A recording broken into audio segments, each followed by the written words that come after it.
내년이 감히 우리 재호한테 대들어?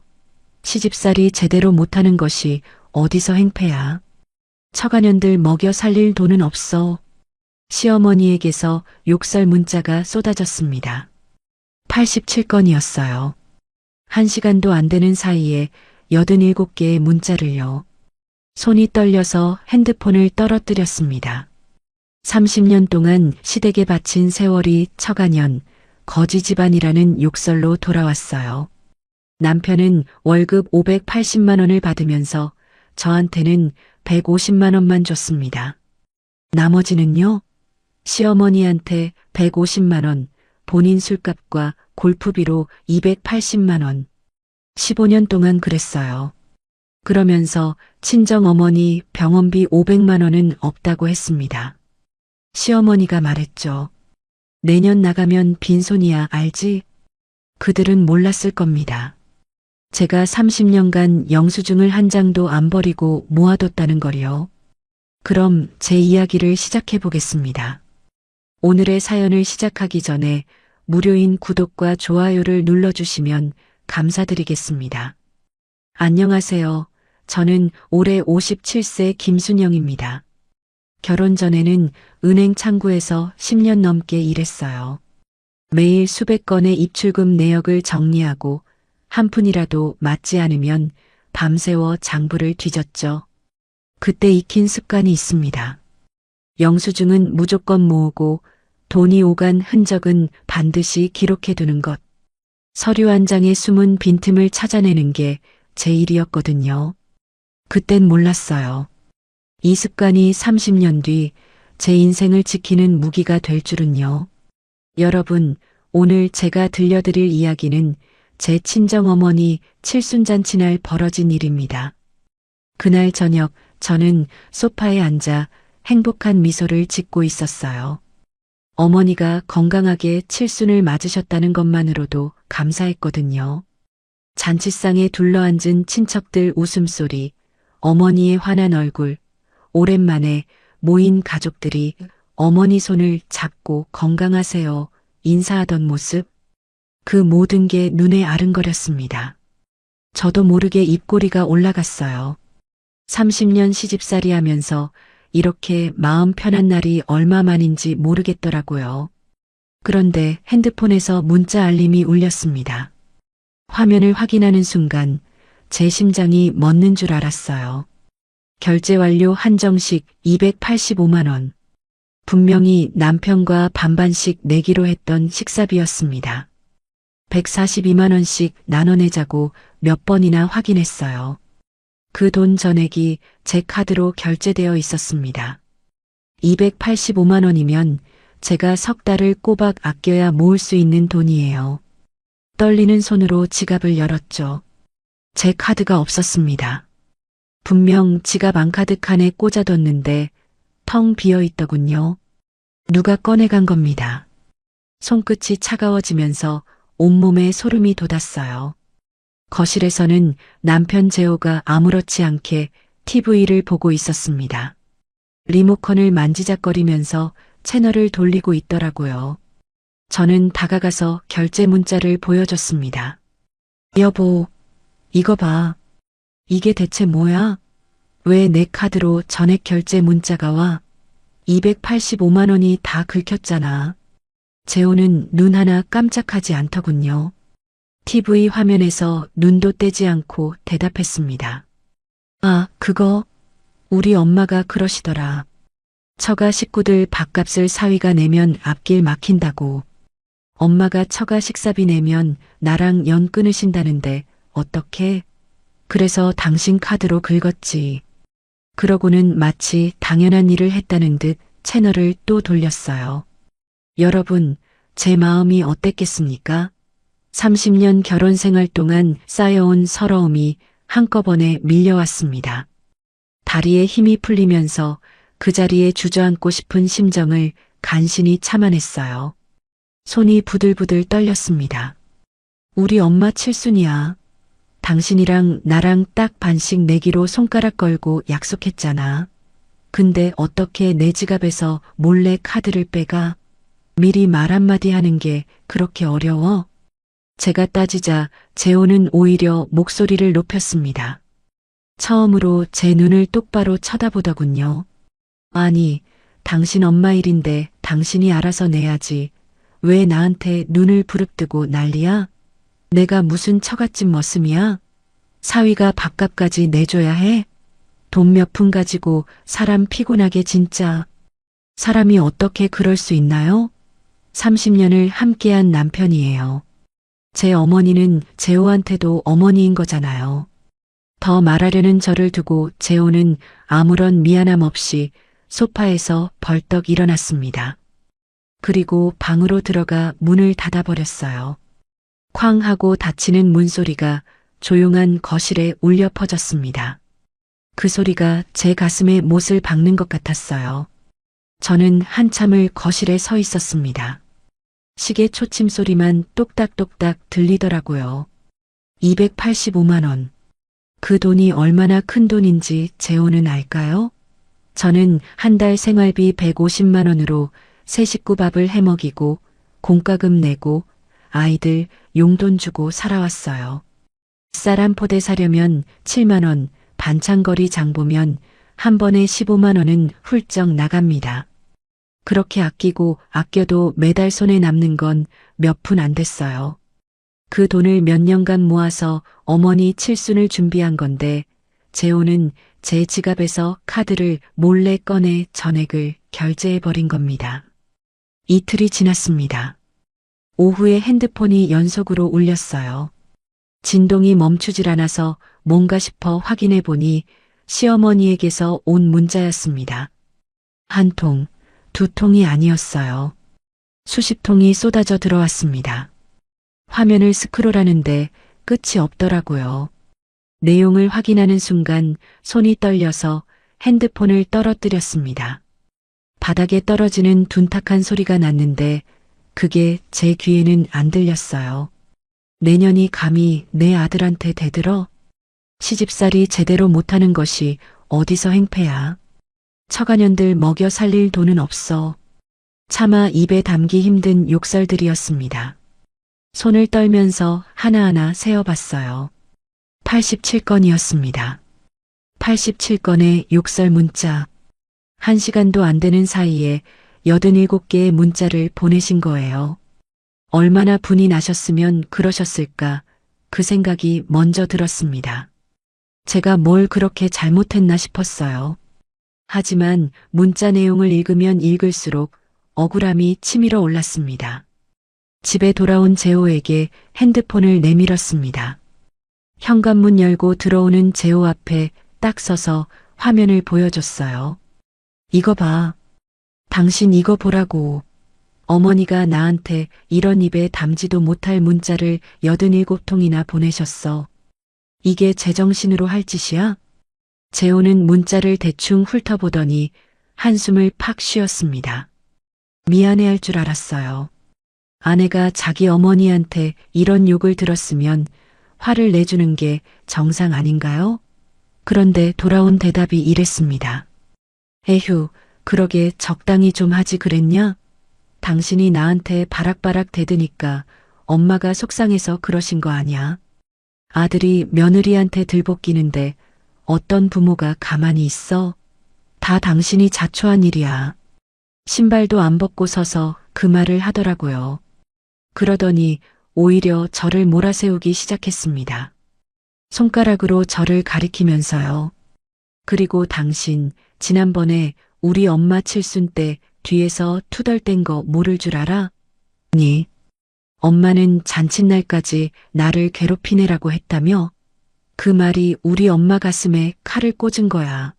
노인네가 얼마나 서러웠으면 나한테 전화해서 오셨겠냐고. 여러분, 결혼 30년 동안 시어머니에게 당해온 일들이 주마등처럼 스쳐 지나갔습니다. 명절마다 혼자 차례 음식을 준비했어요. 전 부치랴, 나물 무치랴, 새벽 4시에 일어나 부엌에 서서 기름 냄새 맡으며 일했습니다. 기름찌든 냄새가 코끝을 찔러도 허리가 끊어질 듯 아파도 참았어요. 그런데 돌아오는 건 늘 핀잔이었습니다. 집안일도 못하는 것이 시집살이 못한다. 음식 하나가 짜면 손맛이 없어. 싱거우면 간도 못 맞추냐였어요. 아이들이 어릴 때 열이 펄펄 나도 시어머니는 네가 알아서 해라며 외면하셨습니다. 새벽에 아이 없고 응급실 가면서 재호한테 전화했더니 엄마가 잠 깨시면 안 된다고 조용히 하래요. 저 혼자 아이 안고 밤새 병원 복도에 앉아 있었습니다. 그때 병원 의자에 차가운 플라스틱 감촉이 아직도 손바닥에 느껴져요. 아무리 잘해도 늘 부족하다며 구박받았던 수많은 날들. 명절 선물 사들고 가면 이것밖에 못 사왔어? 용돈 들이면 요즘 물가에 이게 돈이야? 저는 이 집에서 가족이 아니라 하녀처럼 살아왔구나. 처음으로 그 사실을 똑똑히 직시했습니다. 불과 한 달 전 시어머니 70세 칠순 때가 떠올랐어요. 저는 현금 200만 원, 한우 세트 50만 원, 금반지 50만 원, 총 300만 원에 가까운 정성을 준비했습니다. 그 돈이 어디서 났겠어요? 남편에게 받은 생활비 150만 원에서 몇 년간 아끼고 모은 돈이었습니다. 미용실 한 번 안 가고 흰머리가 자라도 그냥 뒀어요. 옷 한 벌 안 사고 10년 된 외투를 입었습니다. 반찬 가짓수 줄여가며 고기 대신 두부로 끼니를 때우며 모은 돈이에요. 시어머니는 금반지를 받아들고 뭐라고 하셨는지 아세요? 반지를 손가락에 끼워보지도 않고 들여다보시더니 한마디 하셨어요. 애미야, 이거 순금 맞니? 빛깔이 왜 이래?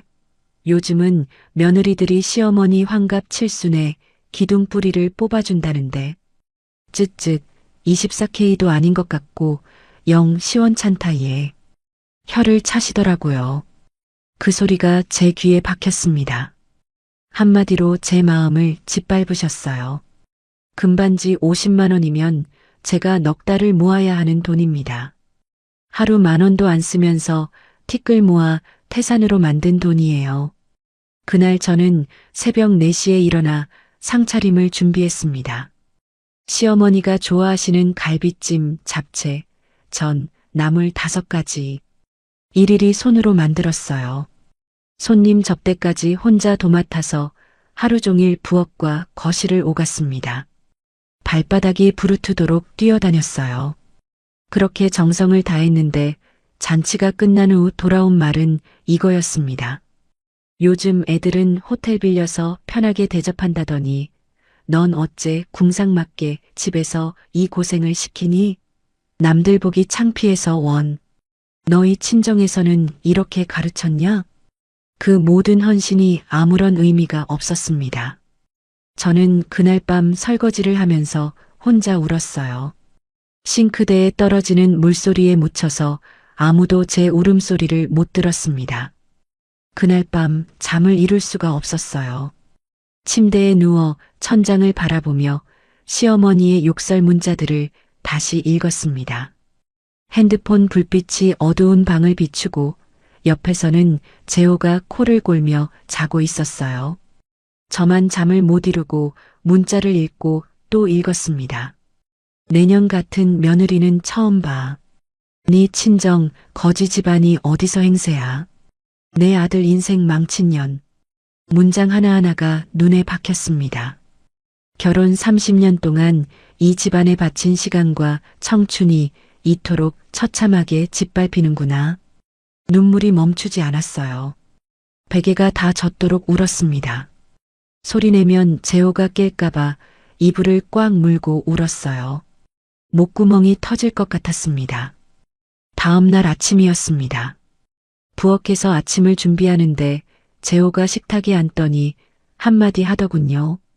신문을 펼치면서 눈도 안 마주치고요. 야, 김순영.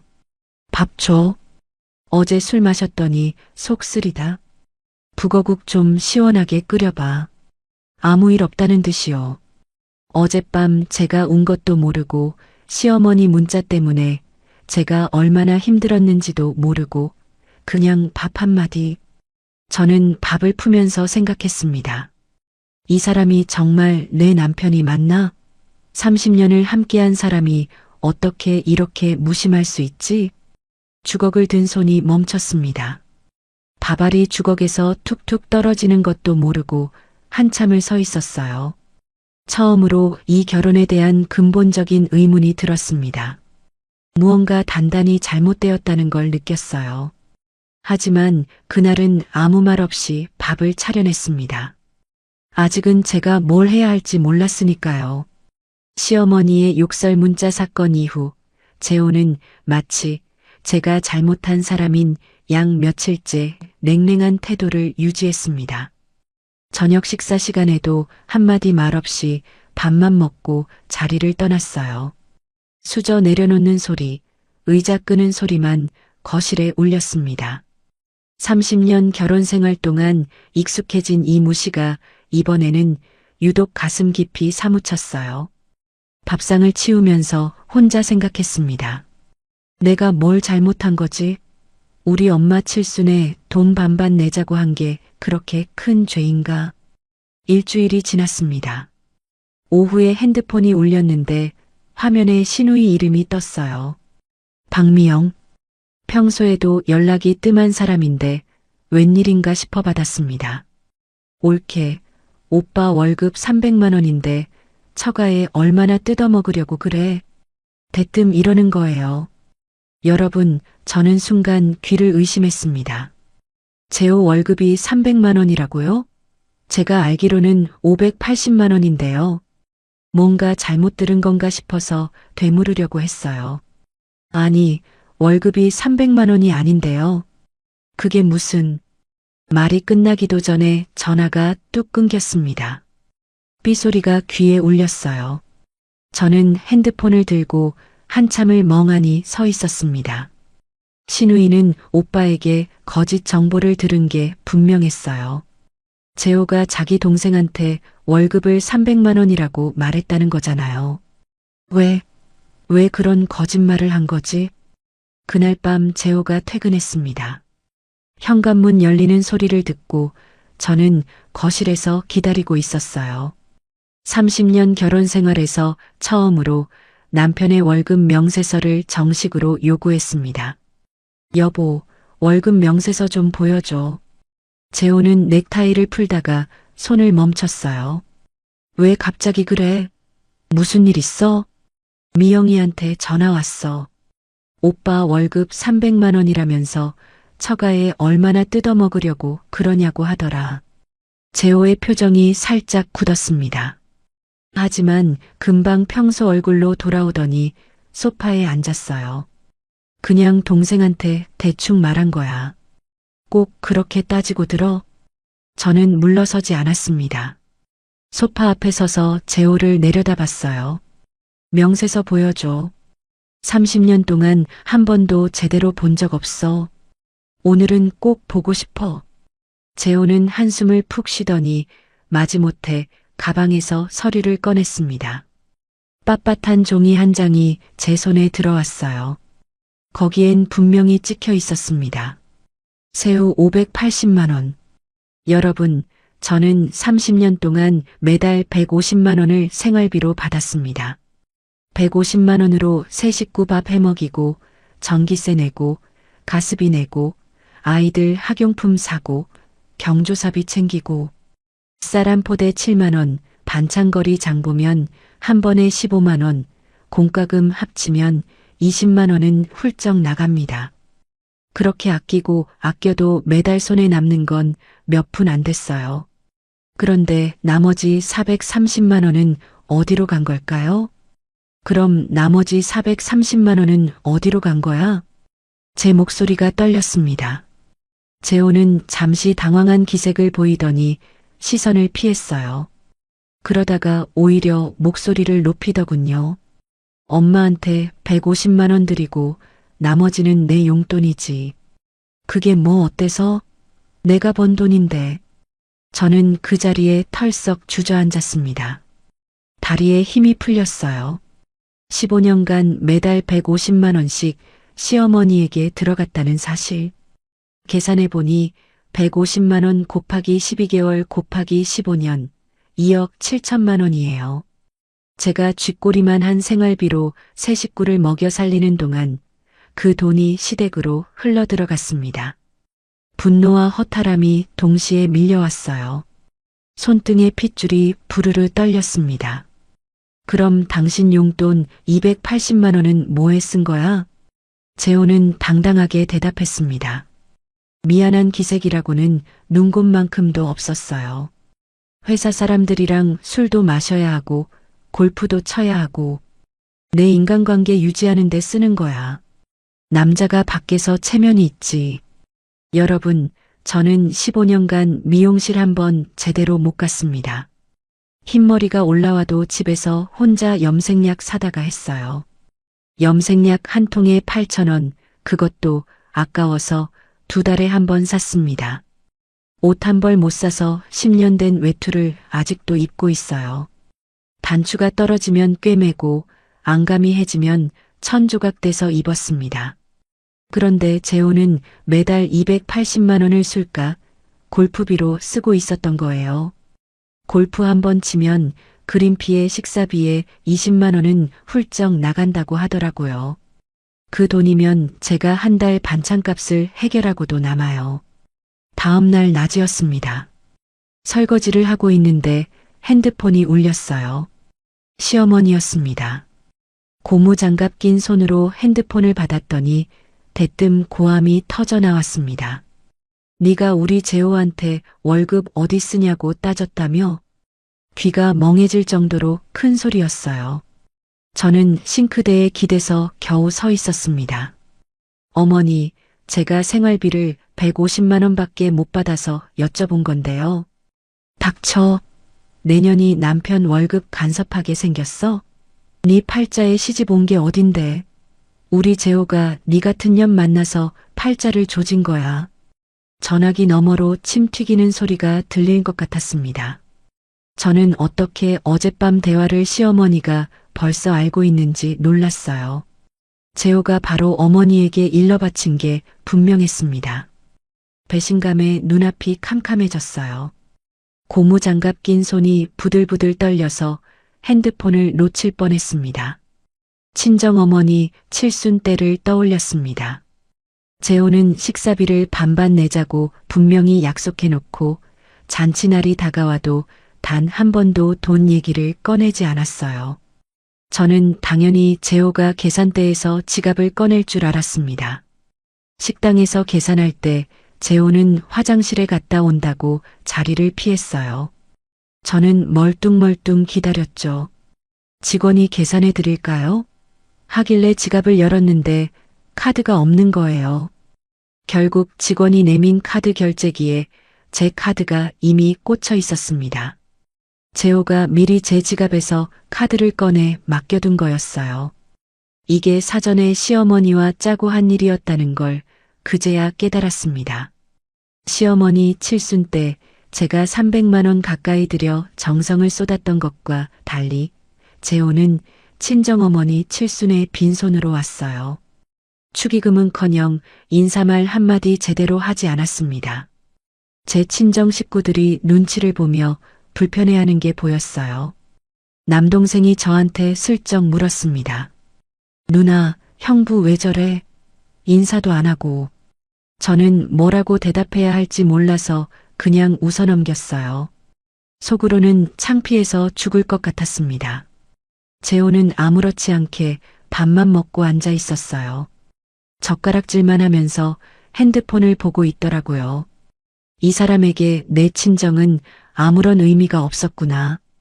그 생각에 가슴이 무너지는 것 같았습니다.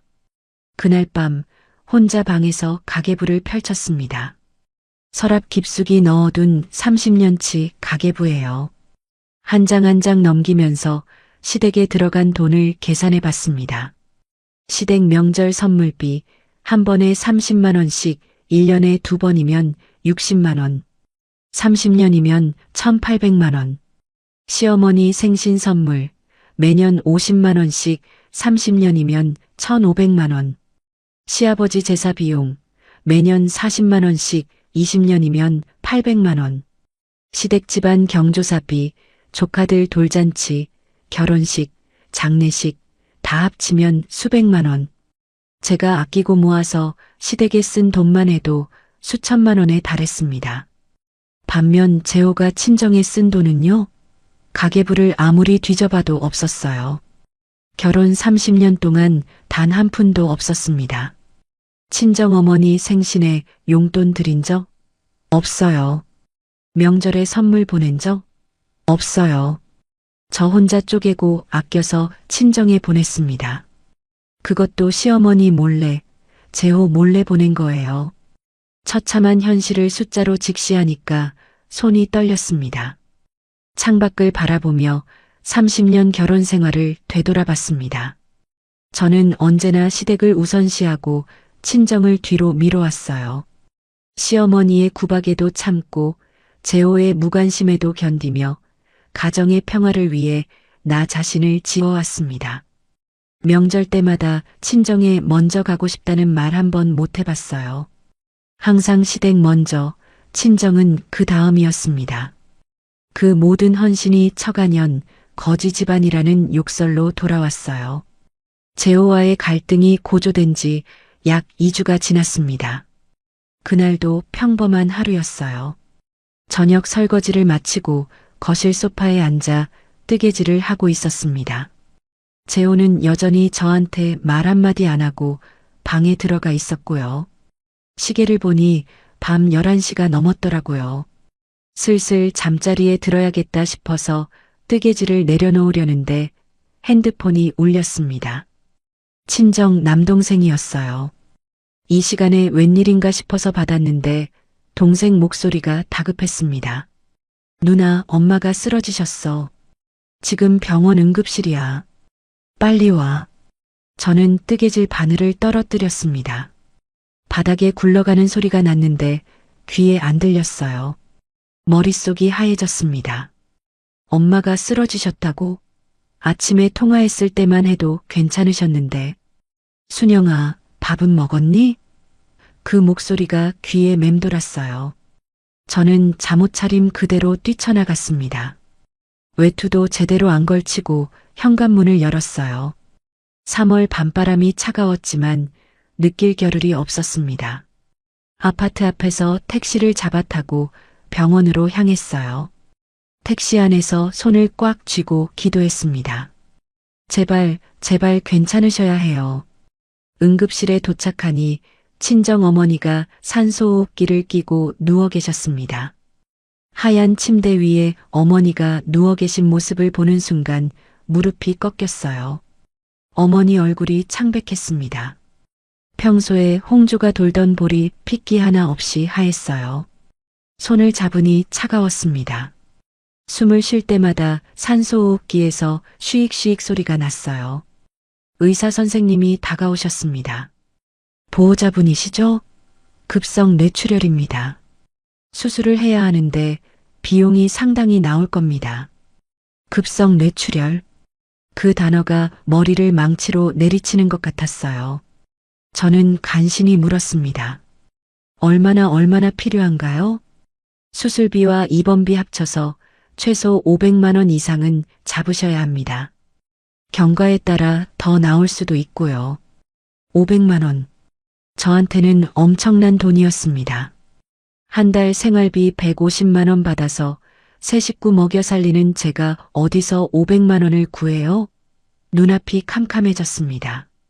다리에 힘이 풀려서 옆에 있던 의자에 털썩 주저앉았어요. 동생이 옆에 있었습니다. 동생도 눈이 빨갛게 충혈되어 있었어요. 저는 떨리는 손으로 핸드폰을 꺼내 재호에게 전화를 걸었습니다. 신호가 가고 재호가 받았어요. 잠에서 깬 듯 목소리가 갈라져 있었습니다. 왜, 무슨 일이야? 이 시간에. 여보, 우리 엄마가 쓰러지셨어. 급성 뇌출혈이래. 수술해야 하는데 병원비가 500만 원이 필요해. 지금 응급실이야. 전화기 너머로 한숨 소리가 들렸습니다. 그리고 잠시 침묵이 흘렀어요. 저는 재호가 알았어. 내가 어떻게든 해볼게 이렇게 말해주길 기대했습니다. 30년을 함께 산 남편이잖아요. 장모님이 쓰러지셨는데 당연히 도와줘야 하는 거 아닌가요? 그런데 돌아온 대답이 이랬습니다. 우리 형편에 그 돈이 어딨어. 네 동생한테 부탁해봐. 여러분, 제 마음이 어땠겠습니까? 차가운 물을 뒤집어 쓴 것 같았어요. 저는 목소리를 높였습니다.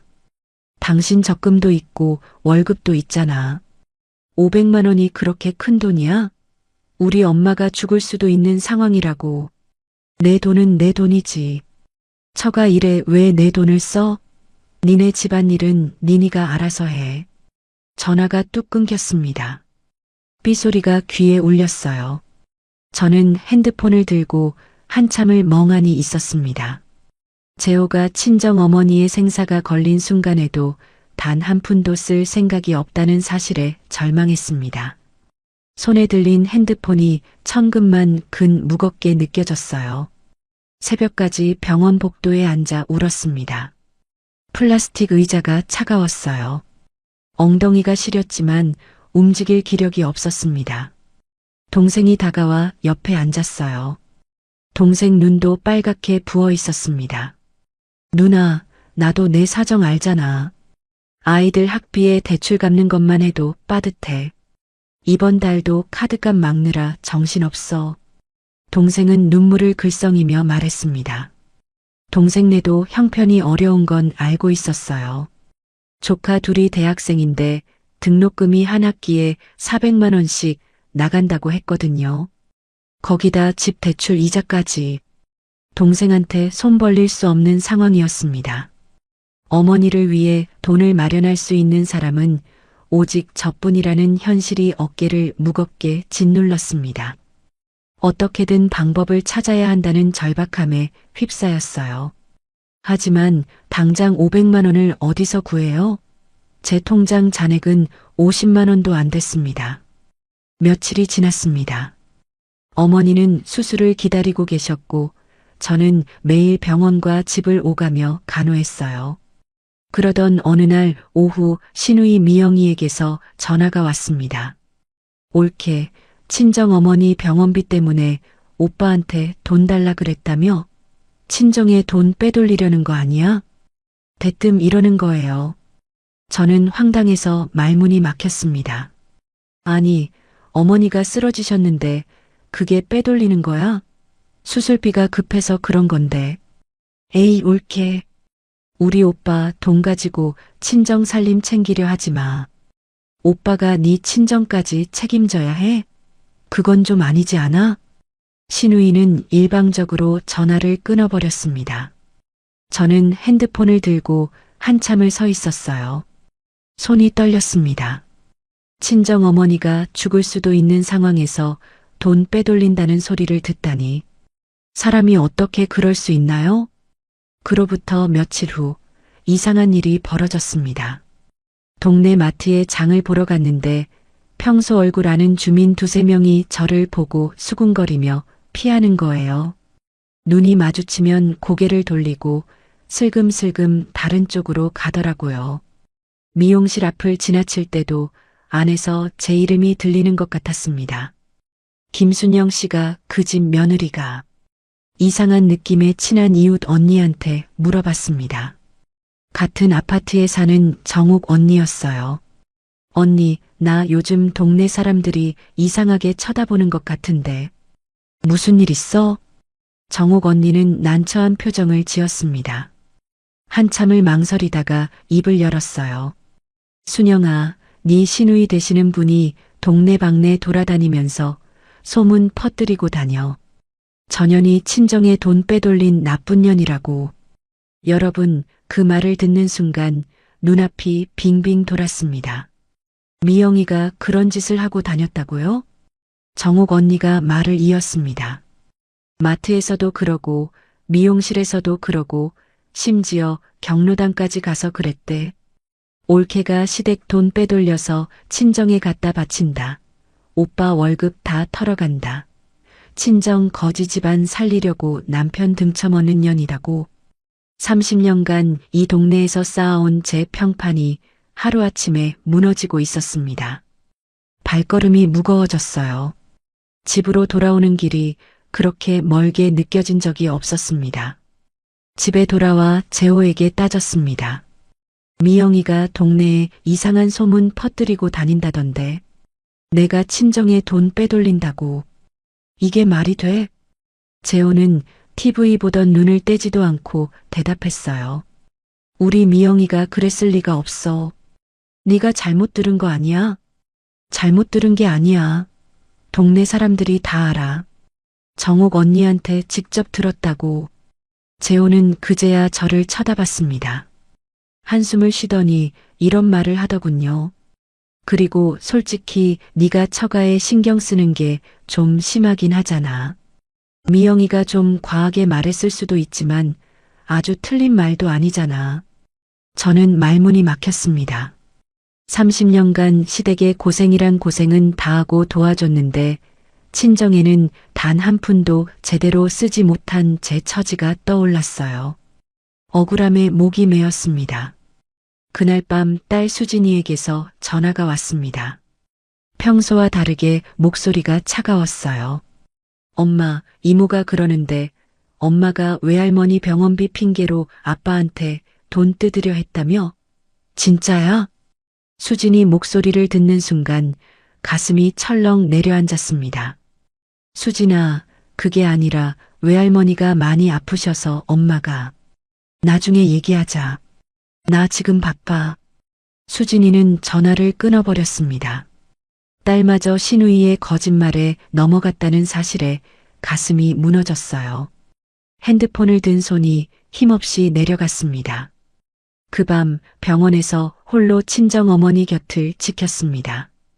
어머니 손을 잡고 의자에 앉아 있었어요.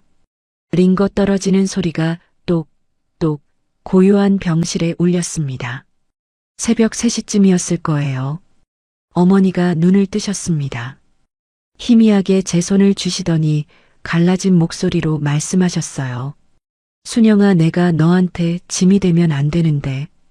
저는 터져나오는 울음을 참으며 어머니 손을 꼭 쥐었습니다. 아니야, 엄마. 엄마는 짐이 아니야. 내가 어떻게든 할게. 걱정 마. 그 순간 결심했습니다. 어떻게든 병원비를 마련해야 한다. 더 이상은 참을 수 없다. 30년간 아끼고 아껴서 몰래 모아둔 비상금이 떠올랐어요. 700만 원. 재호도 모르고 시어머니도 모르는 돈이었습니다. 만약을 대비해서 숨겨둔 돈이에요. 이제 그 돈을 쓸 때가 온 거였습니다. 다음 날 오후 저는 친한 언니 김선희에게 전화를 걸었습니다. 선희 언니는 제가 20년 넘게 알고 지낸 분이에요. 힘들 때마다 연락하면 항상 들어주시고 따뜻하게 위로해 주시는 분이죠. 전화기를 들고 한참을 망설였습니다. 이런 얘기를 해도 될까? 창피하지 않을까? 하지만 더 이상 혼자 끙끙 앓을 수가 없었어요. 언니, 나 순영이야. 시간 좀 있어? 순영아, 무슨 일이야? 목소리가 왜 그래? 저는 그동안 있었던 일들을 털어놓았습니다. 시어머니의 욕설 문자 87건, 재호의 무관심, 신우이의 거짓 소문, 딸 수진이의 오해, 그리고 친정어머니 병원비까지. 말하다 보니 눈물이 쏟아졌어요. 코가 막히고 목이 메어서 말이 제대로 안 나왔습니다. 언니, 나 어떡해. 엄마 수술비가 500만 원인데 재호는 한 푼도 안 낸대. 우리 형편에 그 돈이 어디냐면서. 근데 언니, 재호 월급이 580만 원이야. 나한테는 150만 원만 주면서 시어머니한테 150만 원 보내고 나머지는 자기 술과 골프비로 썼어. 15년 동안. 전화기 너머로 선희 언니의 한숨소리가 들렸습니다. 잠시 침묵이 흘렀어요. 그리고 언니가 단호한 목소리로 말했습니다. 순영아, 이건 내 잘못이 아니야. 이건 경제적 학대야. 경제적 학대. 저는 그 단어를 처음 들었습니다. 멍해져서 되물었어요. 경제적 학대? 그게 뭐야? 남편이 월급 580만 원 중 150만 원만 주고 나머지는 시어머니랑 자기 유흥비로 쓰면서 친정어머니 병원비는 안 낸다고? 그게 정상적인 결혼 생활이겠어? 순영아, 30년 동안 네가 얼마나 아끼고 살았어? 미용실도 못 가고 옷도 못 사고 그 돈 다 어디 갔어? 시댁이지. 시댁에 갖다 바친 거야. 근데 정작 내 친정 어머니가 쓰러지셨는데 남편이 한 푼도 안 내? 이게 가족이야? 언니 말을 듣는데 눈물이 멈추지 않았습니다. 30년 동안 내가 참으면 되지, 가정의 평화를 위해서 이러면서 살아왔는데 언니 말대로 이건 제 잘못이 아니었어요. 저는 학대를 당하고 있었던 거였습니다. 순영아, 더 이상 참지 마. 내 인생 네가 찾아야지. 선희 언니는 구체적인 조언을 해주었습니다. 남편 명의의 재산을 파악하라는 것, 그동안 시댁에 보낸 돈의 증거를 모으라는 것, 시어머니의 욕설 문자와 시누이의 명예훼손 증거를 확보하라는 것, 하나하나 메모하면서 들었어요. 적금 통장이 있으면 사진 찍어도, 은행 송금 내역도 확보하고, 욕설 문자는 절대 지우지 마. 다 증거야. 나중에 이혼할 때, 재산 나눌 때 다 필요해. 저는 처음으로 반격의 실마리를 잡았습니다. 30년 동안 당하기만 했는데 이제는 뭔가 할 수 있겠다는 희망이 보였어요. 언니와의 통화를 끊고 나서 저는 서랍을 열었습니다. 30년간 꼼꼼히 써온 가계부와 영수증 파일을 꺼냈어요. 책상 위에 펼쳐놓으니 두툼한 서류 더미가 쌓였습니다. 한 장 한 장 넘기면서 정리했어요. 시댁 송금 내역, 매달 150만 원씩 15년, 총 2억 7천만 원. 명절 선물비, 한 번에 30만 원씩 1년에 2번, 30년이면 1,800만 원. 시어머니 생신 선물, 매년 50만 원씩 30년이면 1,500만 원. 시아버지 제사 비용, 매년 40만 원씩 20년이면 800만 원. 시댁 경조사비, 조카 돌잔치, 결혼식, 장례식 다 합치면 600만 원. 제가 시댁을 위해 고생하고 희생한 흔적들이 숫자로 명확하게 드러났습니다. 이 모든 것이 증거가 될 수 있다는 사실에 희망의 빛이 보이기 시작했어요. 영수증을 만지는 손끝에 낡은 종이의 거친 질감이 느껴졌습니다. 30년 세월이 손끝에 닿는 것 같았어요. 다음 날 대학 동창 이정은에게 연락을 했습니다. 정은이는 예전에 이혼 전문 변호사로 일했어요. 지금은 그만둔 상태지만 법률 지식은 여전히 해박했습니다.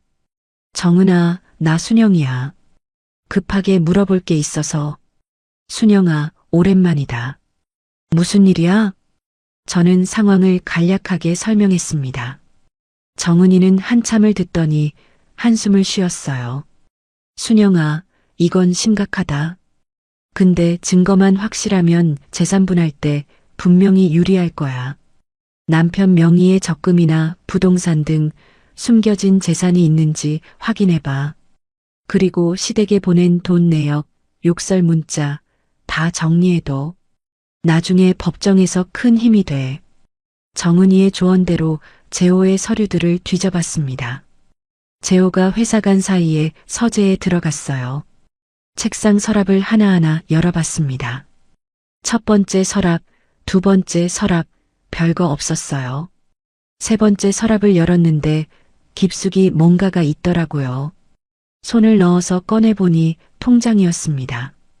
재호 명의의 적금 통장. 표지를 펼쳐보니 잔액이 찍혀 있었어요. 3,200만 원. 여러분, 저는 눈을 의심했습니다. 3,200만 원이요. 저한테는 생활비 150만 원만 주면서 친정어머니 병원비 500만 원은 없다고 하면서 본인은 따로 3,200만 원을 모아두고 있었던 거예요. 배신감이 치밀어 올랐습니다. 손이 부들부들 떨렸어요. 저는 통장을 사진으로 찍어 증거로 남겨뒀습니다. 핸드폰 셔터 소리가 찰칵 울렸는데 그 소리가 유난히 크게 들렸어요. 시어머니가 보낸 욕설 문자 87건을 모두 캡처했습니다. 하나하나 넘기면서 캡처하는데 다시 읽으니까 분노가 치밀었어요. 내년 같은 며느리는 처음 봐. 네 친정 거지 집안이 어디서 행세야. 내 아들 인생 망친 년. 화면을 넘길 때마다 손가락이 떨렸습니다. 재호와의 통화 녹취록도 확인했습니다. 예전에 혹시나 싶어서 녹음해뒀던 파일이 있었어요. 엄마가 처가 식사비 내면 연 끊는데. 재호 목소리가 또렷하게 들렸습니다. 이것도 증거였어요.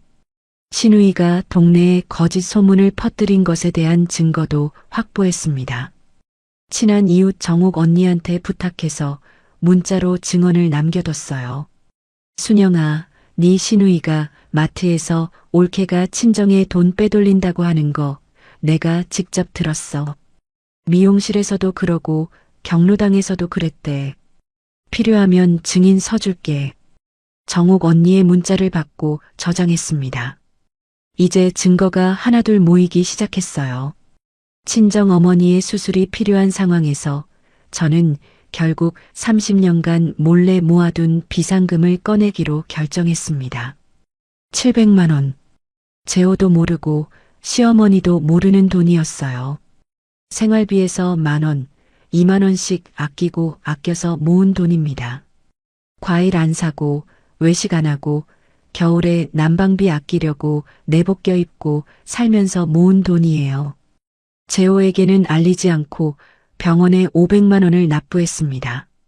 병원 수납 창구에서 현금 500만 원을 내미는데 손이 떨렸어요. 이 돈이 나가면 남은 건 200만 원뿐이었습니다. 하지만 어머니 목숨보다 소중한 돈이 어딨어요. 수납 직원이 보호자분 감사합니다 하는 말에 눈물이 핑 돌았습니다. 나머지 200만 원은 앞으로의 싸움을 위해 남겨두기로 했어요. 이혼을 하게 되면 변호사 비용도 들고 이것저것 돈이 필요하니까요. 어머니 수술 날이 왔습니다. 수술실 앞에서 기다리는 시간이 그렇게 길게 느껴진 적이 없었어요. 빨간 불이 켜진 수술실 문을 바라보며 손을 꽉 쥐고 기도했습니다. 제발, 제발 잘 되게 해주세요. 시계 초침이 째깍째깍 움직이는 소리가 귀에 울렸어요. 1시간, 2시간, 3시간.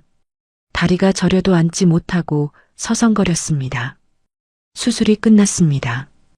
의사 선생님이 나오시더니 수술 잘 됐습니다 하시는 거예요. 저는 그 자리에서 무릎이 꺾였습니다. 안도감에 눈물이 쏟아졌어요. 회복실에서 친정어머니가 눈을 뜨셨습니다.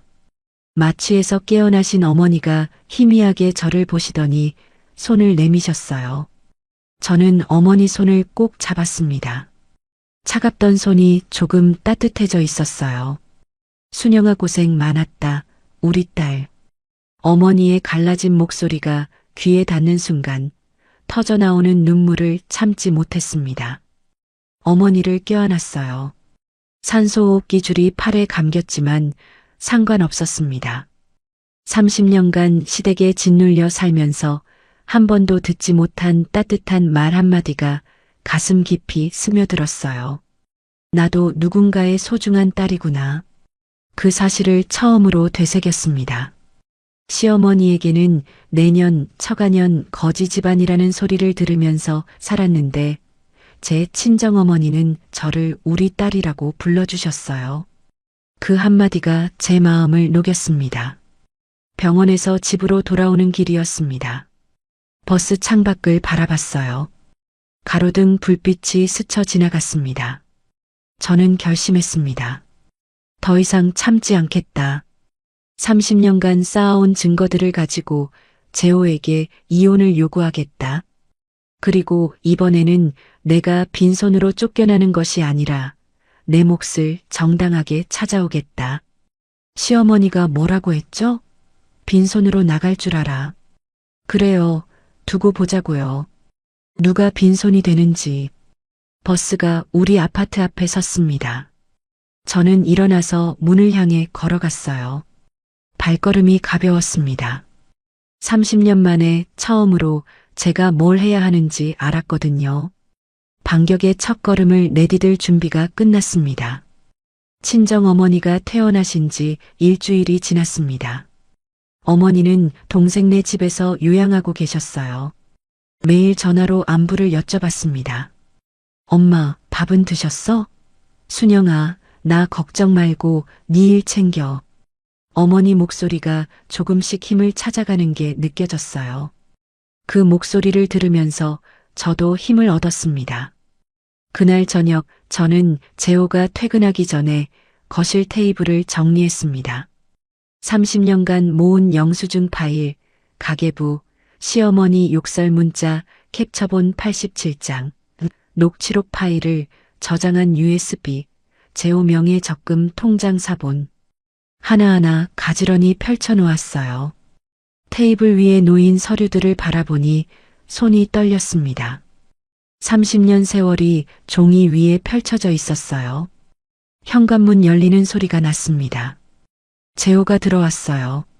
구두 벗는 소리, 가방 내려놓는 소리가 들렸습니다. 재호가 거실로 들어오다가 테이블 위에 서류들을 보고 멈춰 섰어요. 이게 뭐야? 저는 소파에서 일어났습니다.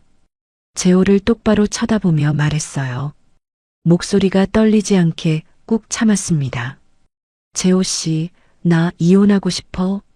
30년 결혼 생활에서 처음으로 제 의지를 명확히 밝힌 순간이었습니다. 재호의 얼굴이 굳어졌어요. 눈이 커지더니 입이 벌어졌습니다. 뭐, 지금 장난해? 재호가 다가와서 제 얼굴을 들여다봤어요. 저는 눈을 피하지 않았습니다. 재호는 제 눈빛이 진심임을 확인하고 소파에 털썩 주저앉았어요. 넥타이를 맨 채로 구두도 안 벗은 채로요. 야야, 갑자기 이게 무슨 소리야? 30년을 살았는데 이혼이 말이 돼? 저는 테이블 앞에 섰습니다. 서류를 하나씩 집어들며 말했어요. 이거 봐. 당신 월급 명세서야. 월급 580만 원. 나한테 준 생활비 150만 원. 시어머니한테 보낸 돈 매달 150만 원. 15년 동안 2억 7천만 원. 당신 용돈 280만 원. 술값, 골프비. 재호는 처음에 콧방귀를 뀌었어요. 그게 무슨 문제야? 내가 번 돈인데 내 맘대로 쓰는 거지. 저는 다음 서류를 들었습니다. 이건 당신 명의 적금 통장이야. 잔액 3,200만 원. 나한테는 친정어머니 병원비 500만 원 없다고 하면서 당신은 따로 이렇게 모아뒀어. 재호의 얼굴이 살짝 일그러졌어요. 하지만 여전히 버티려고 했습니다. 그건 내 노후 자금이야. 그게 왜 문제가 돼? 저는 다음 서류 묶음을 들었습니다. 두툼한 캡처본이었어요. 이건 시어머니가 나한테 보낸 욕설 문자 87건이야. 내년 같은 며느리는 처음 봐. 네 친정 거지 집안이 어디서 행세야. 내 아들 인생 망친 년. 한 장 한 장 다 있어. 재호의 입이 다물어졌습니다. 눈이 흔들리기 시작했어요. 그리고 이건 녹취록이야. 당신이 처가에 돈 쓰면 연 끊는다고 한 말. 다 녹음되어 있어. 저는 마지막 서류를 들었습니다. 이건 미영이가 동네에 퍼뜨린 거짓 소문 증거야. 이웃 주민들 증언도 있어. 올케가 친정에 돈 빼돌린다. 남편 등쳐먹는 년이라고 마트, 미용실, 경로당 돌아다니면서 말하고 다녔다면서. 재호는 말문이 막혔습니다. 손으로 이마를 짚더니 한참을 아무 말도 못했어요. 증거가 쌓일수록 재호의 얼굴이 점점 창백해졌습니다. 이거 다 법정에 제출할 거야. 재산 분할, 위자료 청구. 다 할 거야. 재호가 갑자기 손을 내저었어요. 야야, 잠깐. 그렇게까지 할 필요 있어? 우리 조용히 얘기하자. 내가 잘못한 거 있으면 고칠게. 저는 고개를 저었습니다. 30년 동안 그 말 몇 번 들었는지 알아? 내가 잘못했어. 고칠게. 근데 달라진 거 뭐 있어? 이번에는 안 돼. 이혼할 거야. 재호는 처음으로 자신의 말이 통하지 않는다는 사실에 멍한 표정을 지었습니다. 소파에 앉은 채로 한참을 굳어 있었어요.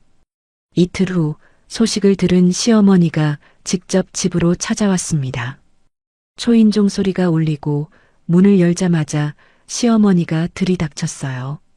현관에 서서 저를 노려보더니 대뜸 소리를 질렀습니다. 내년이 감히 우리 재호한테 이혼하자고? 너 나가면 빈손이야, 알지?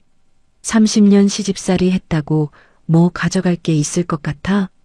시어머니의 침이 제 얼굴에 튀었습니다. 저는 손등으로 얼굴을 닦으며 차분하게 대답했어요. 그건 제가 알아서 할게요, 어머니.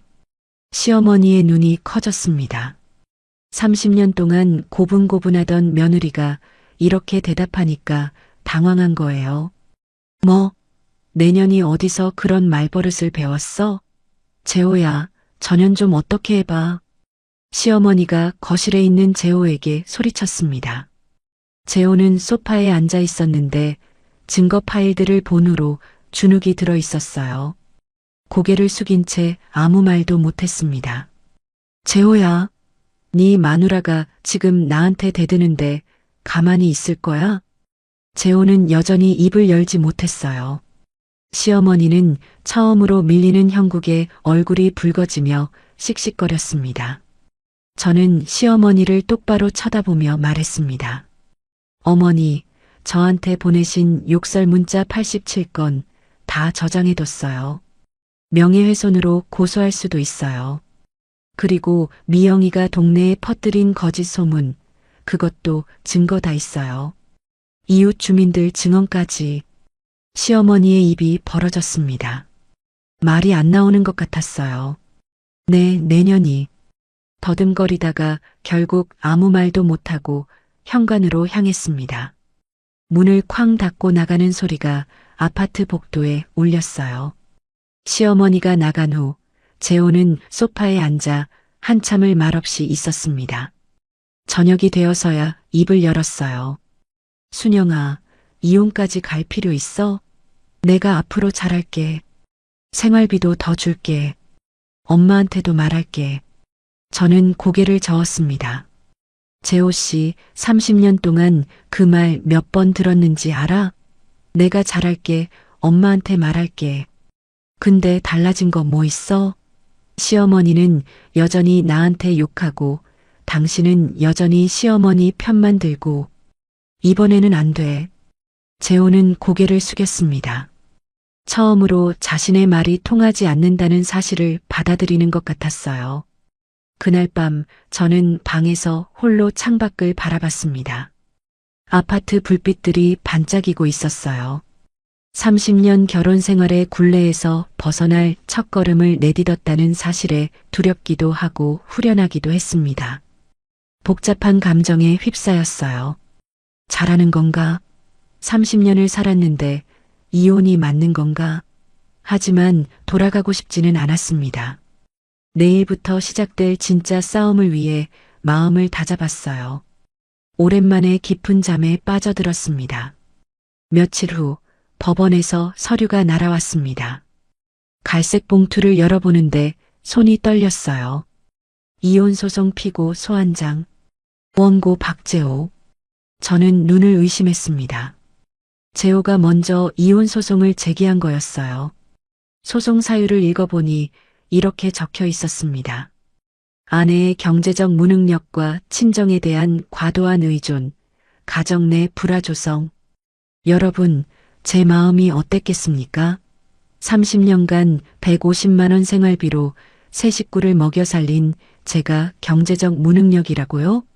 시댁에 수천만 원을 갖다 바치고 친정에는 단 한 푼도 쓰지 못한 제가 친정 의존이라고요? 이 터무니없는 주장에 분노가 치밀어 올랐습니다. 시어머니가 집을 나간 후 재호에게 전화를 걸어 무언가를 지시했던 거예요. 재호는 시어머니 말대로 저보다 먼저 법원에 가서 이혼 소송을 제기했습니다. 공격이 최선의 방어라는 계산이었겠죠. 나를 가해자로 몰기 위한 전략. 저는 소환장을 들고 한참을 서 있었습니다. 손에 든 종이가 천근만 근 무거웠어요. 하지만 무너지지 않았습니다. 오히려 분노가 힘이 되었어요. 좋아, 받아들이지.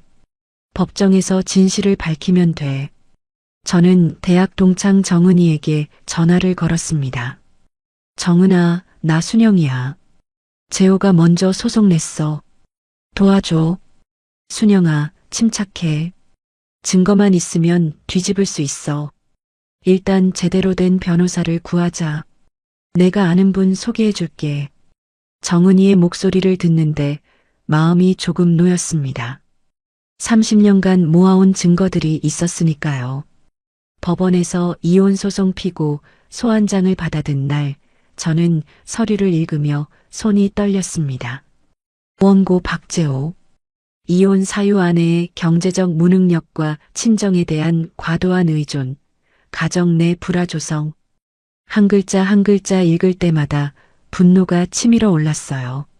30년간 150만 원 생활비로 세 식구를 먹여 살린 제가 경제적 무능력이라고요? 쌀 한 포대 7만 원, 반찬거리 15만 원, 공과금 20만 원. 매달 손에 남는 건 몇 푼도 안 됐어요. 그 돈으로 아이들 학용품 사고, 경조사비 챙기고, 시댁 명절 선물까지 다 해결했습니다. 시댁의 고생이란 고생은 다 하고 도와줬는데, 친정에는 단 한 푼도 쓰지 못한 제가 친정 의존이라고요? 여러분, 사람이 어떻게 이렇게 뻔뻔할 수 있나요? 재호가 먼저 소송을 제기한 것은 분명 시어머니의 지시였습니다. 공격이 최선의 방어라는 계산이었겠죠. 나를 가해자로 몰아서 유리한 위치를 선점하려는 전략이었어요. 저는 대학 동창 정은이에게 급히 연락했습니다. 정은아, 재호가 먼저 소송 냈어. 나를 경제적 무능력이래. 친정 의존이래. 순영아, 침착해. 그 주장이 얼마나 터무니없는지 우리가 증명하면 돼. 증거만 있으면 뒤집을 수 있어. 일단 제대로 된 변호사를 구하자. 정은이의 목소리를 듣고 조금 마음을 다잡았습니다. 30년간 모아온 영수증, 가계부, 송금 내역, 욕설 문자, 녹취록. 증거는 제 손에 있었으니까요. 소송 소식이 퍼지자 시누이 미영이의 공격이 더욱 거세졌습니다. 동네방네 돌아다니며 소문을 퍼뜨린다는 얘기는 들었지만 이번에는 더 악랄해졌어요. 마트에 장을 보러 갔는데 입구에서 아는 얼굴들이 저를 보더니 수군거리기 시작했습니다. 고개를 돌리고 피하는 사람도 있었어요. 채소 코너에서 양파를 고르고 있는데 등 뒤에서 낯익은 목소리가 들렸습니다. 저기 저 여자야. 남편 등쳐먹고 친정에 돈 빼돌린 여자. 뒤를 돌아보니 같은 아파트 사는 주민 2명이 저를 쳐다보며 속닥거리고 있었어요. 눈이 마주치자 시선을 피하더군요. 저는 양파를 든 손이 떨려서 그 자리에 멈춰 섰습니다. 장바구니 손잡이를 꽉 쥐었어요. 손등에 핏줄이 부르르 떨렸습니다. 미용실 앞을 지나칠 때도 마찬가지였어요. 유리문 안으로 제 이름이 들렸습니다. 김순영 씨 알아? 저 위층 사는 분. 시댁 돈 빼돌려서 친정에 갖다 바쳤대. 진짜? 착해 보였는데. 에이, 사람 겉만 보고 어떻게 알아? 속이 그렇게 시커먼 줄 누가 알았겠어. 저는 발걸음을 멈췄습니다. 미용실 유리문에 제 얼굴이 비쳤어요. 30년 동안 이 동네에서 살면서 쌓아온 평판이 하루아침에 무너지고 있었습니다. 눈에 눈물이 핑 돌았지만 울지 않으려고 입술을 꽉 깨물었어요. 친한 이웃 정옥 언니가 저를 붙잡고 말해줬습니다. 순영아, 네 시누이 되시는 분이 경로당에도 갔었어. 어르신들 앞에서 전현이 결국 본색을 드러냈다. 오빠가 불쌍해서 먼저 이혼 소송 낸 거다. 친정에 돈 빼돌리다 걸린 년이라고 했대. 저는 정옥 언니를 붙잡고 물었습니다. 언니, 어르신들이 그 말 믿어? 다들 미영 씨가 하도 열변을 토하니까 순영아, 힘들겠지만 버텨. 진실은 밝혀지게 되어 있어. 정옥 언니의 위로에도 마음이 무거웠습니다. 30년 동안 명절마다 어르신들께 인사드리고 반찬 만들어 갖다 드리고 경조사 빠지지 않고 챙겼는데 그 모든 게 거짓 소문 한 방에 무너지는 거였어요. 동네 주민들의 시선이 달라진 것을 피부로 느꼈습니다. 평소 인사하던 이웃이 눈을 피했어요. 엘리베이터에서 마주치면 아는 척도 안 하고 벽만 쳐다봤습니다. 심지어 친하게 지내던 옆집 아주머니가 마트에서 마주치자 급히 다른 쪽으로 돌아가더라고요. 하루는 엘리베이터에서 같은 층에 사는 주민을 만났어요. 평소에 안녕하세요, 인사하면 환하게 웃어주시던 분이었는데 그날은 제 얼굴을 보더니 한숨을 쉬시면서 이렇게 말씀하셨어요. 순영 씨, 요즘 안 좋은 얘기 많이 들리던데 조심해. 저는 뭐라고 대답해야 할지 몰랐습니다. 그게 다 거짓말이에요라고 말하고 싶었지만 말이 안 나왔어요. 엘리베이터 문이 열리고 그분이 내리시는 뒷모습을 보며 저는 사회적으로 고립되어 가는 느낌에 숨이 막혔습니다. 집에 돌아와 재호에게 따졌습니다. 미영이가 동네에 이상한 소문 퍼뜨리고 다니는 거 알아? 경로당까지 가서 나를 욕했대. 이게 말이 돼? 재호는 TV를 보다 말고 저를 쳐다봤어요. 우리 미영이가 그랬을 리가 없어. 네가 잘못 들은 거 아니야? 잘못 들은 게 아니야. 정옥 언니한테 직접 들었어. 마트에서, 미용실에서, 경로당에서 다 소문났어. 재호는 한숨을 쉬더니 이렇게 말했습니다. 그리고 솔직히 네가 처가에 신경 쓰는 게 좀 심하긴 하잖아. 미영이가 좀 과하게 말했을 수도 있지만 아주 틀린 말도 아니잖아. 여러분, 제 마음이 어땠겠습니까? 30년간 시댁의 고생이란 고생은 다하고 도와줬는데 친정에는 단 한 푼도 제대로 쓰지 못한 제 처지가 떠올랐어요. 명절마다 새벽부터 일어나 전 부치고 나물 무치고 손님 접대하고 시어머니 생신마다 금반지 사드리고 한우 세트 보내드리고 그런데 친정어머니 칠순 때 남편은 빈손으로 왔잖아요. 억울함에 목이 메었습니다. 그날 밤 딸 수진이에게서 전화가 왔습니다. 평소와 다르게 목소리가 차가웠어요. 엄마, 이모가 카톡으로 사진 보내줬어. 아빠가 낸 소송장이래. 엄마가 집안 돈 빼돌렸다고 적혀 있던데 진짜야? 수진이 목소리를 듣는 순간 가슴이 철렁 내려앉았습니다. 미영이가 소송장을 찍어서 수진이한테 보낸 거였어요. 수진아, 그게 아니라 엄마 얘기 좀 들어봐. 엄마, 나 지금 머리 아파. 아빠 말, 이모 말, 엄마 말 다 다르잖아. 누구 말을 믿어야 해? 수진아, 엄마가 30년 동안 나중에 연락해. 나 지금 정리할 시간이 필요해. 수진이는 전화를 끊어버렸습니다. 딸마저 시누이와 남편 편에 선 것 같은 상황에 극심한 외로움과 배신감을 느꼈어요. 핸드폰을 든 손이 힘없이 내려갔습니다. 그날 밤 잠을 이룰 수가 없었습니다. 침대에 누워 천장을 바라보며 생각했어요. 내가 잘못한 걸까? 이혼하겠다고 한 게 실수였나? 30년간 쌓아온 가정이 무너지는 것에 대한 두려움에 한순간 포기하고 싶은 마음이 들기도 했습니다. 그냥 없던 일로 하자고 할까? 참고 살면 되지 않을까? 그런 생각이 머릿속을 맴돌았어요. 하지만 눈을 감으면 시어머니의 욕설 문자가 떠올랐습니다. 내년 같은 며느리는 처음 봐. 네 친정 거지 집안이 어디서 행세야. 30년 동안 당해온 일들이 파노라마처럼 지나갔어요. 다음 날 아침 친정 어머니에게서 전화가 왔습니다. 회복 중인 어머니의 목소리는 여전히 약했어요. 순영아, 동생한테 다 들었어. 네가 무슨 일을 겪고 있는지. 엄마가 짐이 되면 안 되는데.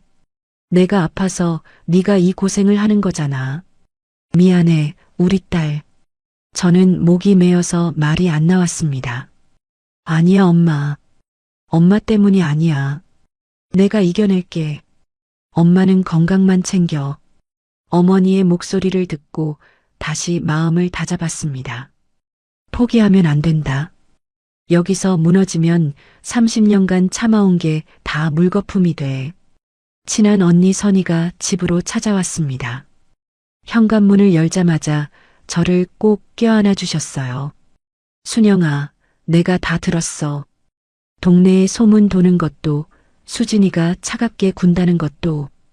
저는 언니의 어깨에 얼굴을 묻고 그동안 참았던 눈물을 쏟아냈습니다. 훌쩍훌쩍 울면서 말했어요. 언니, 나 정말 못할 것 같아. 동네 사람들이 다 나를 손가락질해. 수진이마저 나를 안 믿어. 선희 언니는 제 등을 토닥이며 말했습니다. 순영아, 네가 30년간 모아온 증거들 생각해봐. 시댁 송금 내역 2억 7천만 원, 남편 적금 3,200만 원, 욕설 문자 87건, 녹취록, 신우이 명예훼손 증거. 이게 다 내 무기야. 법정에서 이거 펼치면 누가 이기겠어?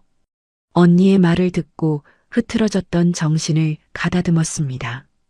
그래, 증거가 있잖아. 진실은 밝혀지게 되어 있어. 그날 밤 책상 앞에 앉아 법정에 제출할 증거들을 다시 한번 정리했습니다. 영수증 파일, 가계부, 송금 내역, 욕설 문자 캡처본 87장, 녹취록, 이웃 증언. 한 장 한 장 넘기면서 다짐했어요. 빈손으로 나가라고? 그건 지들 생각이고 나는 내 몫을 찾아가겠어. 30년간의 진실을 반드시 밝히겠어. 핸드폰이 울렸습니다. 변호사님이었어요. 김순영 씨, 재판 날짜가 정해졌습니다. 다음 달 15일이에요. 증거 서류 준비 잘 해두세요. 전화를 끊고 창밖을 바라봤습니다. 이혼 재판 당일이 밝았습니다. 아침에 눈을 뜨자마자 심장이 두근거렸어요. 30년간 모아온 증거 서류가 담긴 두툼한 파일을 가방에 넣었습니다. 파일을 만지는 손끝에 빳빳한 종이 질감이 느껴졌어요. 이 안에 제 30년 세월이 담겨 있었습니다. 법원으로 향하는 버스 안에서 창밖을 바라봤어요. 가로수 잎이 바람에 흔들리고 사람들이 바쁘게 오가고 평범한 아침 풍경이었는데 저한테는 평범하지 않은 날이었습니다. 오늘 제 인생이 바뀔 수도 있으니까요. 법원에 도착했습니다. 건물 앞에 서니 다리가 떨렸어요. 심호흡을 하고 안으로 들어갔습니다. 법정 앞에 다다르니 낯익은 얼굴들이 보였어요. 재호가 양복을 입고 앉아 있었고 그 옆에 시어머니가 있었습니다. 신우이 미영이도 방청석에 앉아 있었어요. 세 사람이 나란히 저를 노려보고 있었습니다. 저는 잠시 주춤했습니다. 시어머니의 눈빛이 차가웠어요. 내년이 가미하는 표정이었죠. 하지만 저는 숨을 고르고 당당하게 피고석에 앉았습니다. 가방에서 증거 파일을 꺼내 테이블 위에 올려놓았어요. 두툼한 파일이 탁 소리를 내며 놓였습니다. 재판이 시작되었습니다. 재호 측 변호사가 먼저 일어났어요. 피고 김순영은 결혼 생활 동안 가사에 소홀했고 친정에 과도하게 의존하여 가정 경제에 부담을 주었으며 원고와의 불화를 조성하여 혼인 파탄의 책임이 있습니다. 저는 속으로 생각했어요. 거짓말도 이 정도면 예술이구나. 30년 동안 새벽부터 밥하고 빨래하고 청소하고 시댁 명절 음식 혼자 다 차리고 가사에 소홀했다고요? 친정에 과도하게 의존했다고요? 친정 어머니 병원비 500만 원 내 비상금으로 냈는데요. 제 변호사가 일어났습니다. 판사님, 피고 측 증거 1번을 제출합니다. 원고 박재호의 월급 명세서입니다. 스크린에 월급 명세서가 떴어요. 세후 580만 원이 또렷하게 찍혀 있었습니다. 원고의 월급 580만 원 중 피고에게 생활비로 지급된 금액은 150만 원에 불과합니다. 법정의 술렁임이 일었어요. 방청석에서 웅성거리는 소리가 들렸습니다. 판사님이 재호를 쳐다보셨어요. 원고, 나머지 430만 원의 사용처를 설명해 주시겠습니까? 재호는 입을 열었다 닫았습니다. 말문이 막힌 거예요.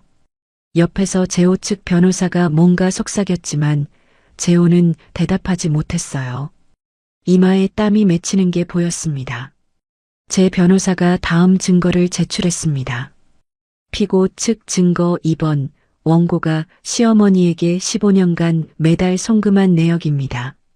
스크린에 은행 송금 내역이 떴어요. 매달 150만 원씩 15년 동안. 금액을 합산한 숫자가 화면에 나타났습니다. 2억 7천만 원.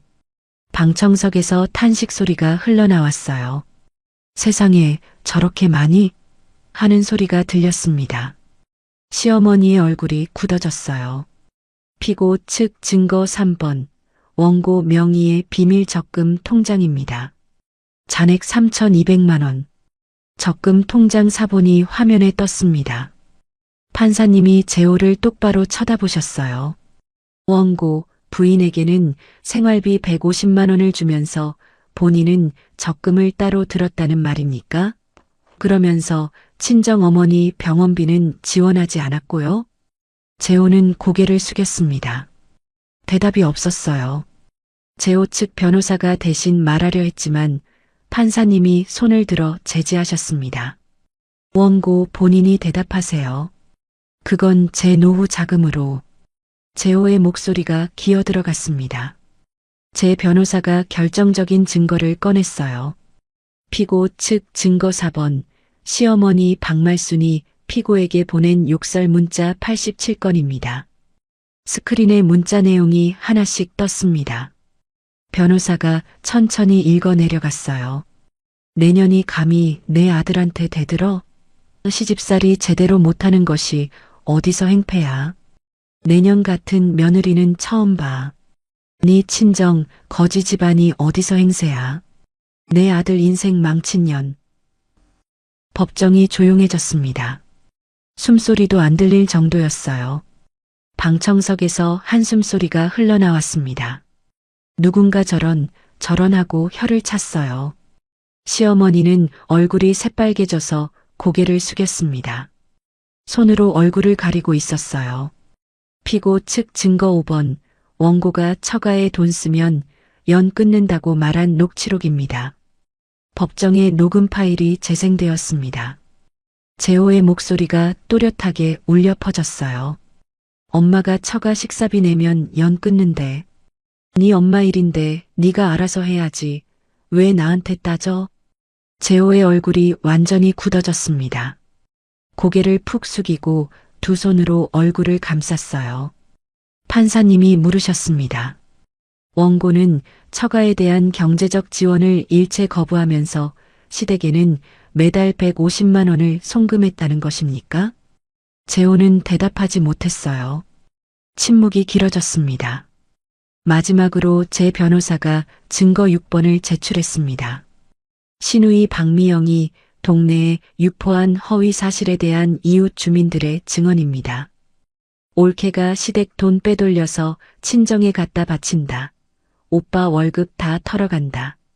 친정 거지 집안 살리려고 남편 등쳐먹는 년이라는 거짓 소문이 마트, 미용실, 경로당에 조직적으로 퍼뜨려졌습니다.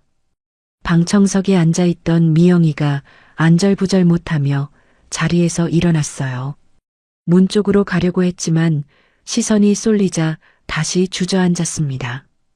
얼굴이 하얗게 질려 있었어요. 변호사가 마지막으로 말했습니다. 피고 김순영은 30년간 시댁에 헌신했습니다. 시댁 송금 2억 7천만 원, 명절 선물비 1,800만 원, 시어머니 생신 선물 1,500만 원, 시아버지 제사 비용 800만 원, 시댁 경조사비 600만 원. 반면 원고가 처가에 지출한 금액은 30년간 0원입니다.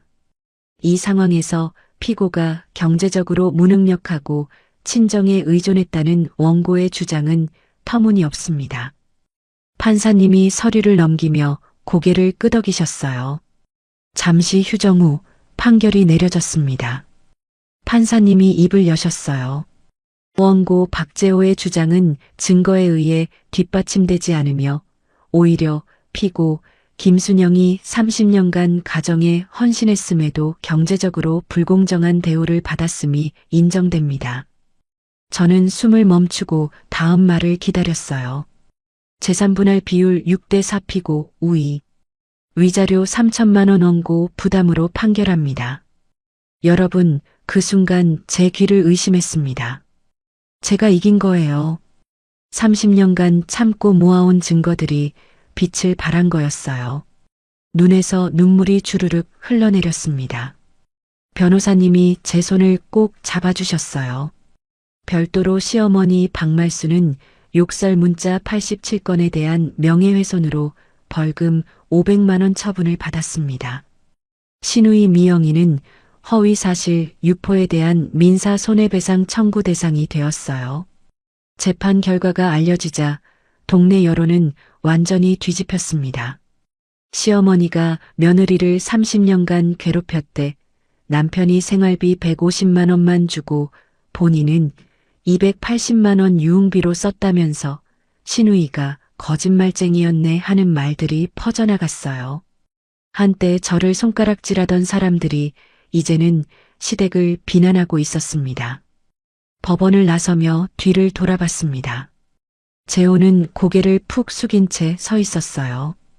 양복 어깨가 축 처져 있었습니다. 시어머니는 미영이에게 부축을 받으며 휘청거리고 있었어요.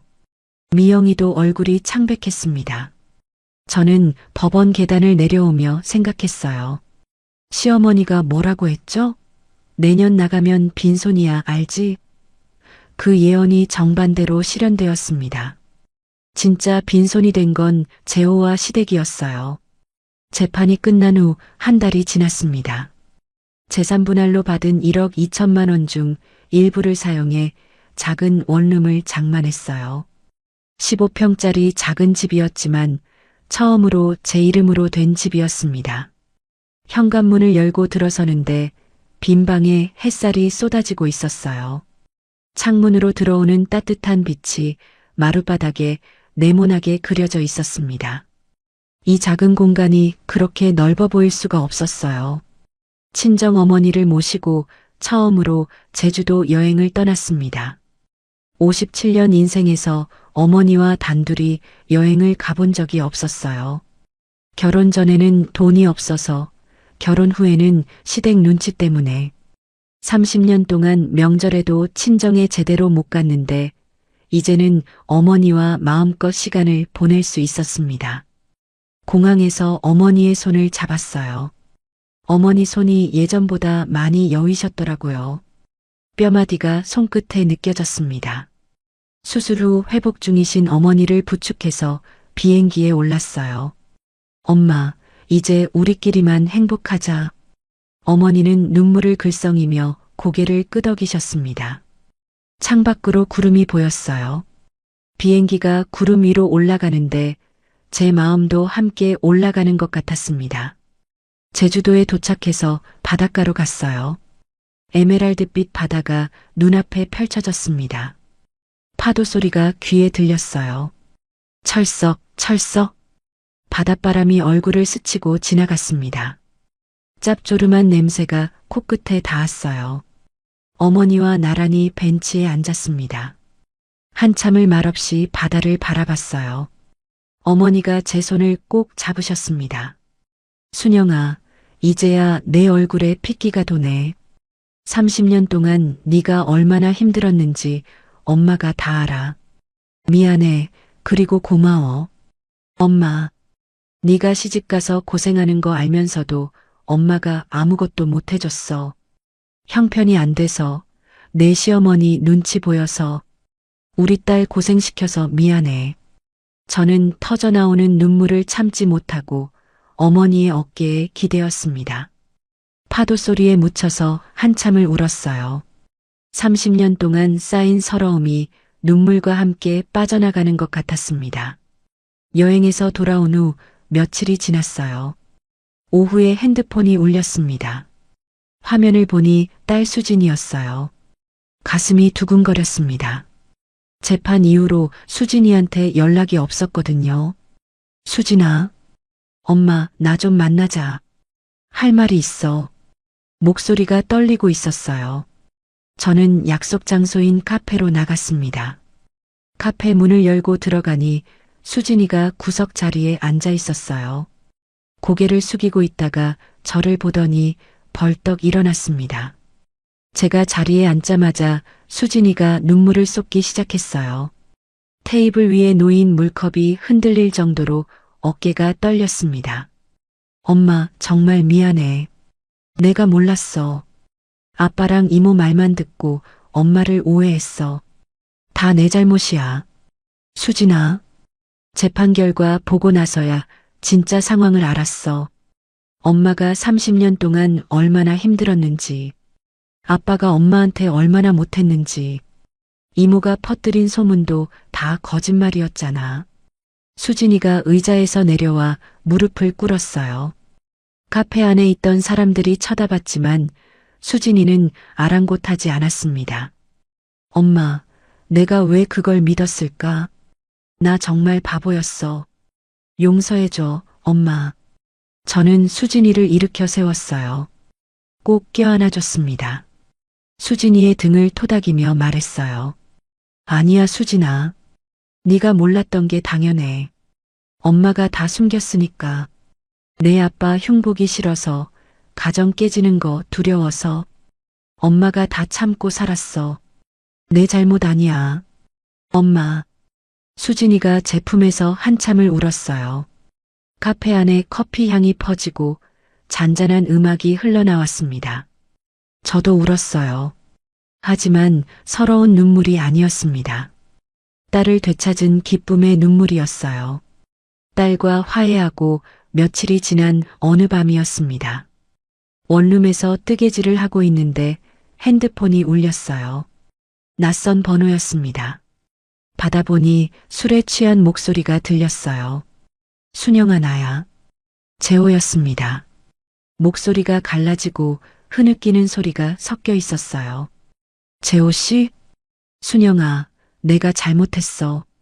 술 냄새가 전화기 너머로 느껴지는 것 같았습니다. 재호가 말을 이어갔어요. 엄마 말만 듣느라 널 너무 힘들게 했어. 30년 동안 네가 얼마나 고생했는지 이제야 알겠어. 재판 끝나고 나서 다 잃어버렸어. 돈도 집도. 수진이도 나한테 연락 안 해. 다 내 잘못이야.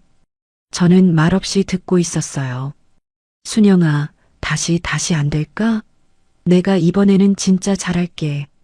엄마 말도 안 들을게. 제발. 한때 제 남편이었던 사람의 후회 어린 목소리가 귀에 울렸습니다. 30년 동안 한 번도 듣지 못한 사과였어요. 하지만 저는 마음이 움직이지 않았습니다. 저는 잠시 침묵하다가 차분하게 대답했어요. 재호 씨, 30년 동안 한 번도 못한 말을 이제 와서 하면 뭐해요? 늦었어요. 순영아, 당신은 30년간 기회가 있었어요. 내가 올 때, 내가 힘들 때, 내가 도와달라고 할 때. 근데 매번 어머니 편만 들었잖아요. 친정어머니 병원비 500만 원 없다고 했잖아요. 이제 와서 후회해도 소용없어요. 전화기 너머로 흐느끼는 소리가 들렸습니다. 저는 조용히 전화를 끊었어요. 전화를 끊고 창밖을 바라봤습니다. 밤하늘에 별이 떠 있었어요. 이혼 후 동네에서 시댁의 진짜 모습이 알려지며 여론이 완전히 바뀌었다는 게 떠올랐습니다. 시어머니가 며느리한테 욕설 문자 87개 보냈대. 남편이 월급 580만 원 받으면서 아내한테 150만 원만 줬대. 신우이가 거짓 소문 퍼뜨린 거 다 걸렸대. 한때 저를 손가락질하던 동네 사람들이 이제는 시댁을 비난하고 있었어요. 마트에서 마주치면 순영 씨 고생 많았어요 하고 인사하는 사람도 생겼습니다. 진실은 결국 밝혀진다는 것을 깨달았어요. 작은 원룸 창가에 서서 밤하늘을 올려다봤습니다. 별빛이 반짝이고 있었어요. 저는 생각했습니다. 30년간 저는 좋은 며느리, 좋은 아내가 되려고 나 자신을 지워왔어요. 시어머니한테 욕먹어도 참고, 남편한테 무시당해도 참고, 시누이한테 모함당해도 참았습니다. 가정의 평화를 위해서라고, 아이들을 위해서라고 스스로를 달래면서요. 하지만 이제는 알았어요. 진짜 가족은 피가 아니라 마음을 나누는 사람이라는 것을. 친정어머니, 딸 수진이, 그리고 저를 지지해준 선희 언니와 정은이. 이 사람들이 제 진짜 가족이었습니다. 여러분, 30년 세월이 흐르고 나서야 깨달았습니다. 피를 나눴다고 다 가족이 아니라는 것을요. 진짜 가족은 내 아픔에 같이 울어주고 내 헌신을 알아주는 사람이라는 걸 이제야 알았습니다. 지금 제 원룸 서랍에는 30년간 모아온 가계부가 놓여 있어요. 매일 아침 그 낡은 표지를 보며 다짐합니다. 다시는 남을 위해 나를 잃어버리지 않겠다고요. 여러분도 저처럼 바보같이 당하고만 살지 마세요. 억울할 땐 기록하고 나 자신을 가장 먼저 아끼는 법을 배우셔야 합니다. 착하게 산다고 손해보지 마세요. 참는 게 미덕이 아닐 때도 있어요. 베란다에 핀 꽃에 물을 주며 처음으로 깊은 숨을 내쉬어 봅니다. 참 오래 걸렸지만 이제야 제 인생의 진짜 주인이 된 기분입니다. 혹시 지금 이 순간에도 혼자 소갈이하며 눈물 찢는 분이 계신다면 제 이야기가 작은 위로와 용기가 되었기를 진심으로 바랍니다. 이야기를 끝까지 들어주신 분이 계시다면 어디서 듣고 있는지 댓글 하나만 남겨주세요. 감사합니다.